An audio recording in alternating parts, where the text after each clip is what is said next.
So Guantanamo, you think should be closed? I think it should be closed, but it's you know it's got to find a place for these people. You know, Can't just hold them and not trial. well, you can't continue to hold them without a trial because our Constitution in that country ain't made up like that, and that's why they're not in the United States. That's why they're in Cuba in the first place. But I think we're taking a little advantage of Cuba by keeping them there. You know, I know they're on a Navy base we have a lease on, but still, you know, I don't know. But we got to figure, somebody got to figure out some way to get these people wherever they need to be. Looks like to me that wherever they was from, that the country they came from, you know, would take them back and try them, you know, give them a trial, whatever. Right. They're not guilty, fine. But we know they wouldn't be there. We feel they're guilty. And they try to do a lot of things after 9/11. And you let them go, they'll do it again probably. But I don't know what else you can do. Well, they've had plenty of opportunity to send them back to their country for trial. But can you keep it open until everybody down there dies? You're talking about years and years and years. I can't. I wish I could answer that question. Right. It's I just figured that they ought to close it and we should move forward in a new chapter. Yeah. You know, I don't know. You know. So let's make believe that I'm 17 years old and I'm thinking about joining the military. What's your advice? I'd say that if you get along with your parents, you need to talk to them about it. The rest of your family, talk to them about it. And you really need to think hard, but there's nothing wrong with joining the military at 17. You have to have your parents' permission until you're 18, but that's okay. But if you read the history of World War II, or even Korea, you'll find that was many, many people in the military at 15, 16, and 17 years old in Korea as well as World War II. Right. You know, a lot of them. Yeah. And none of them was forced into the military by the government until they became 18 or above. Okay. And normally the draft was 18 and a half and 19. But what bothers me is the fact that in order to have a strong military and in order for the United States to survive years from now, we can't rely on Russia breaking up like it did, you know, and losing the world power. You got countries like China. China's doing well now with people working and being able to feed everybody. So I don't believe they want to get into a World War III or any war. But the thing is that one day there'll be another war. There's no doubt about it. Yeah. So the only way the United States can really protect themselves, and they're talking about 5 to 11 million people being here that shouldn't be, that came across the border illegal from Mexico and other countries, and they're here in the United States. Well, the whole country was made up of people like that. That's how we got started. So I don't think that, I think you should comply with the law and the rules, and they just can't walk across the border and get here and be an American citizen. I think they need to follow the procedures to apply for it and do it the right way and comply with the laws. But at the same time, apparently we didn't enforce those laws that we have on the books, and you got 5 million people that the president more or less made a way for them to go to work for 2 or 3 years, pay taxes, and so forth and so on, and during that time to apply legally to get their citizenship, okay? There's another 6 million that it's not included in that, so I understand. So you got 11 million people.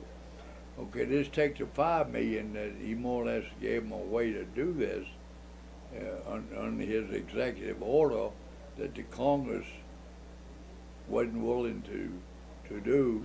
Most are Republicans. There's no doubt about it. Yeah. And what they fear, I don't know. You know, what they fear, I don't know. But you take the 5 million people. If you try to deport them, just the 5 million, not the 6, but the 5, and send them back, it'll cost you $50 billion, not million, billion, in order to get around these people and ship them back. And then you got a problem is that a lot of them's had families while they've been here. Right. So once you're born in the USA, you're a citizen. I don't care what your mom and father is, you're a citizen. Yeah. So what do? You deport all these kids? Some of them are grown now. It's been going on for years. Some of them 20, 22, may have 30 years old maybe. Well, most of them teenagers going to school and everything else. So all of a sudden they don't know anything what's going on. You send them back to where? They don't even, a lot of them don't even speak the language anymore. Right. So you ship them, they don't make sense. So they need to come out, and any undesirables got criminal records or broke the laws here, become felons, should be rounded up and shipped back, regardless of who you are, okay? There's no doubt about it. We got enough, okay? Right. So that needs to be done, okay? The rest of the people, they need to just cut it off on a certain date and say, if you're here, go ahead and apply for citizenship. If you qualify, you'll get it, but you got to do it the right way. And I think that would solve the problem. And they still claim that that the borders are not guarded enough for people to still come over. I don't know how in the hell you guard all the borders in California and Texas, Arizona. I don't know how. You take a lot of people to do that. A lot of money, a lot of people guard all that. So I don't know how you guard that, you know. And you're putting these fences up, they're putting up between Mexico and the U.S. Reminds a lot of people, and it's going to come back and haunt us one day. It's more or less a Berlin Wall. Right. That's what it is. Right. Berlin Wall Part 2. Right, Part 2. That's going to end up where you're putting all these fences up, and that's what it is. That's what it's. One day it's going to be. Somebody want to tear them down. I heard a story of a guy that petitioned to become a citizen. Joined the military at 18. Got out of the military at like 30. And didn't get granted citizenship till like 2 or 3 years later. After he'd spent over 10 years in the military. Yeah. That seemed a little ridiculous to me. I'd say that it was probably his fault somewhat.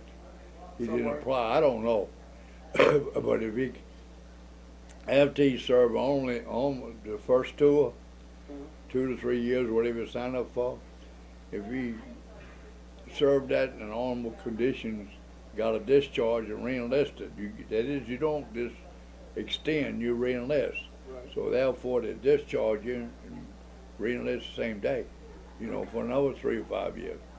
So I'd say that when he first got his normal discharge, on the first 2 or 3 years, let's say, he should have applied. I know some of them that did. When I had someone on the Rapid Patrol, Moose was from Canada, and he joined the military. He went through OCS, and when he served his tour, he applied for citizenship and got it. Good. All he had to do was apply, basically. Yeah, you have to apply for it. Okay. They won't turn you down because you served the country. When I look at your files and I'm reading these notes and letters and whatnot, and there's just one accolade after another. I mean, you really set a standard as you came through the service. Do you ever recall having a tough time with one of your officers, somebody above you? Did you find somebody you didn't like or didn't like you or just gave you a tough time? Yeah, I say you run it. I can think it was at the times you if you look back on it, it was silly, but at times it was you would run across an officer you didn't like, and normally it ended up being competition. You know, this guy was platoon leader of one platoon, and you was in a different platoon or different company. You follow me? Yeah. And so it was competitive, like playing football or something. You know, and so you run across somebody you didn't like. I never run across an officer that ranked me that was a conflict because of an order or duty we had to perform. You follow me? Yeah. You know, it's just. You never had that guy that was just out to get you no matter what? Everybody else was just being competitive? Would you define it like that? Well, not really, Bobby. I wouldn't want to sit here and point the finger at anybody on that case. No, I'm not looking for names. I'm Yeah. just saying if you ever had that moment, though, that you just felt Yeah, like it's times you have people that, you know, you just that had an was axe to jealous, grind. you know, that was jealous, Yeah. and so therefore they was out to make you look bad any way they could. Hell, you have it. It's all in life now. When you're in class and you're teaching, as I talked to Mr. Custer, and I could probably get Moose to back me up, Moose probably would have backed me up on this. You're the same guy all the time. When you're teaching a class of students, how would you define yourself? Are you disciplined, heavy discipline, relaxed, just to the point? How would you describe your teaching Well, method? you had a subject to teach, and you had a lesson plan to go by, and even it would be the best type was a class to give was one where people participated. You know, you got one type is a lecture, where you get up and lecture everybody for an hour. Nobody gets to do anything but sit down and listen and look. Okay. The other one is through a class participation conference or whatever, where you present the things, then you ask questions, and you try to get people to raise their hand and to participate. Not just one person. You ask a question, and then when you ask someone to know the answer or they want to comment on it, you want to see almost the entire class raise their hand, because it tells you then they're participating and they are following you through what you're trying to do, and they all want to give you the right answer. They know it because you told them the right answer. Right. And then you know, usually a lot of them you give them a test after you give a class. You might give them a test on it, and what you do at the end, before you test them, you recover the highlights of what you've taught for 2 or 3 hours. Yeah. You refresh your memory, and the questions on the test should be what you recover, not giving them the answer, but going through it again. So then you give them a written test on that, and it's more fair and accurate by doing that. Instead of getting up there talking 4 hours and then give somebody 30 questions to answer. You just tell them how that. Yeah, rehash. We go through what more or less what the test is going to be on. You know, you hear stories, changing subject here, you hear stories about guys that get up to certain ranks and then they get busted down. Yeah. Have you ever busted anybody down? You ever have to bust yeah. somebody down? Mm-hmm. Without mentioning any names, can you give me an example? Yeah, I had a guy that was, he was E5, he had buck sergeant, and He screwed up 2 or 3 times. This was in Baumholder, Germany, and his wife was a good friend of my wife, and he was a good friend off duty, you know, when we wasn't in training or participating in something. And he had goofed up a couple of times. I warned him, so I put him in for Article 15, and he was reduced from E5 to E4, 1 strike. Okay, and that night we had already planned this. That night, him and his wife came over to my house, and they had done it with us. So you don't carry a grudge or anything. And then later on, I helped him get promoted back. I recommend him being promoted back. Okay. So it was kind of a disciplinary issue that just had to be that. Yeah. It just had to happen. Well, you have to have them.